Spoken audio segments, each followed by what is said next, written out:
जय हिंद दोस्तों। एग्ज़ाम की पॉइंट में आपका एक बार फिर से हार्दिक स्वागत है।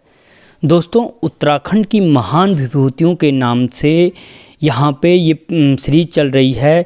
इसके अंतर्गत आप किसी को जो जिस भी महान विभूति के बारे में वीडियो बना होगा, उसके उपनाम, उसके जीवन से संबंधित फैक्ट, उसके द्वारा उसकी रचनाएं, जितने भी एग्ज़ाम के हिसाब से महत्वपूर्ण फैक्ट हैं, वो सारे फैक्ट एक 3-4 मिनट के वीडियो में कवर किए गए हैं, जो एग्ज़ाम के पॉइंट ऑफ व्यू से बहुत ज़्यादा हेल्पफुल होने वाली है। तो दोस्तों, देखते हैं आज के वीडियो में सुमित्रा नंदन पंत जी के बारे में। तो दोस्तों, जो सुमित्रा नंदन पंत जी का जन्म था वो 20 मई 1900 को हुआ था। कब हुआ था? 20 मई 1900 को हुआ था। ये जनरल सी बात है कि पूछा जाता है कि सुमित्रा नंदन पंत जी का जन्म कब हुआ, तो 20 मई 1900 को हुआ था। और कहाँ हुआ था? तो कौशानी बागेश्वर में हुआ था। ठीक है, यानी जो सुमित्रा नंदन पंत जी का जन्म था वो 20 मई 1900 को कहाँ पे हुआ था? आपके कौशानी बागेश्वर में हुआ था। ठीक है, अगला फैक्ट जो एग्जाम के पॉइंट ऑफ व्यू से इम्पोर्टेंट है कि सुमित्रा नंदन पंत जी का जो बचपन का नाम था वो गोसाई दत्त था। ठीक है, यानी जो अगर क्वेश्चन बनता है कि सुमित्रा नंदन पंत जी के बचपन का नाम क्या था, तो फिर आंसर जो होगा वो हो जाएगा गोसाई दत्त था। ठीक है, जन्म कब हुआ? 20 मई 1900 को, बागेश्वर में। ठीक है, गोसाई दत्त क्या था? इनके बचपन का नाम था। पंत जी को प्रकृति का चितेरा कवि कहा जाता है। ये क्वेश्चन बहुत बार पूछा जाता है। और प्रकृति का चितेरा कवि किसे कहा जाता है? तो याद रखना, जो सुमित्रा नंदन पंत जी हैं उनको क्या कहा जाता है? प्रकृति का चितेरा कवि कहा जाता है। ठीक है, प्रकृति का चितेरा कवि किसको कहा जाता है? सुमित्रा नंदन पंत जी को कहा जाता है।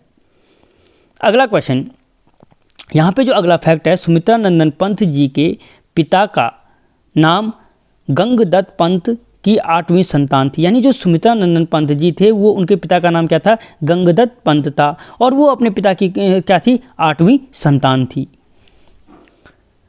अगला जो फैक्ट है, सुमित्रा नंदन पंत हिंदी साहित्य के छायावाद युग के कवि हैं। ठीक है, किस युग के कवि हैं? छायावाद युग के कवि हैं सुमित्रा नंदन पंत जी।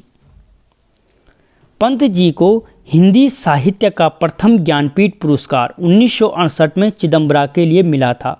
ठीक है, अगर क्वेश्चन बनता है कि हिंदी साहित्य का प्रथम ज्ञानपीठ पुरस्कार दिया गया था किसको, तो हो गया सुमित्रा नंदन पंत जी को। और अगर पूछा जाए पुरस्कार इनको कब दिया गया, तो 1968 में दिया गया। किस रचना के लिए दिया गया? तो चिदम्बरा रचना के लिए दिया गया था। ठीक है, किस रचना के लिए दिया गया था? चिदम्बरा रचना के लिए दिया गया था।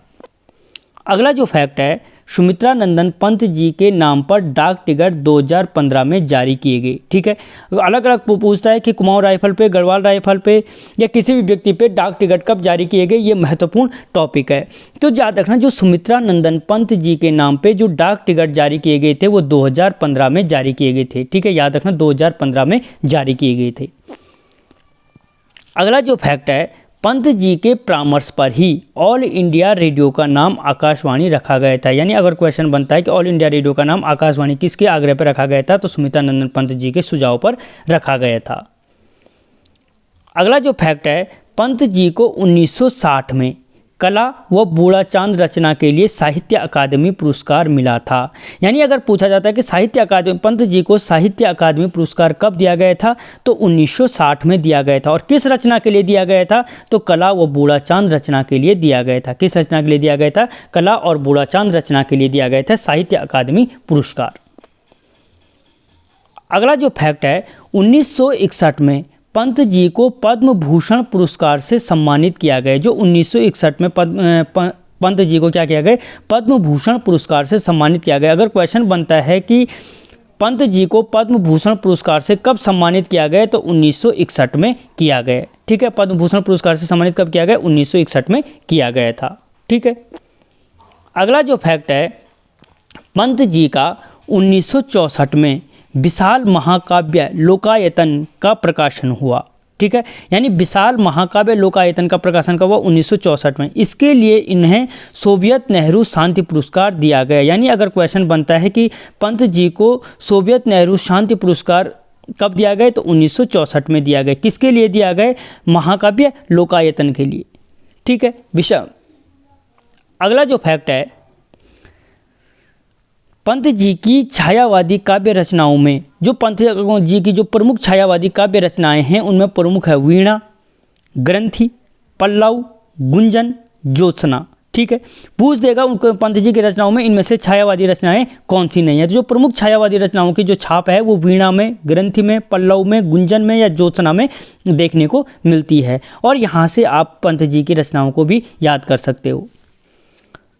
अगला जो फैक्ट है, शिल्पी, रजत शिखर, उत्तरा, वाणी, पतझर, नवचेतनावादी प्रमुख काव्य हैं, जो पंत जी के प्रमुख काव्य हैं। ठीक है, याद रखना, शिल्पी, रजत शिखर, उत्तरा, वाणी, पतझर, नवचेतनावादी क्या है, इनकी प्रमुख काव्य रचनाएं हैं।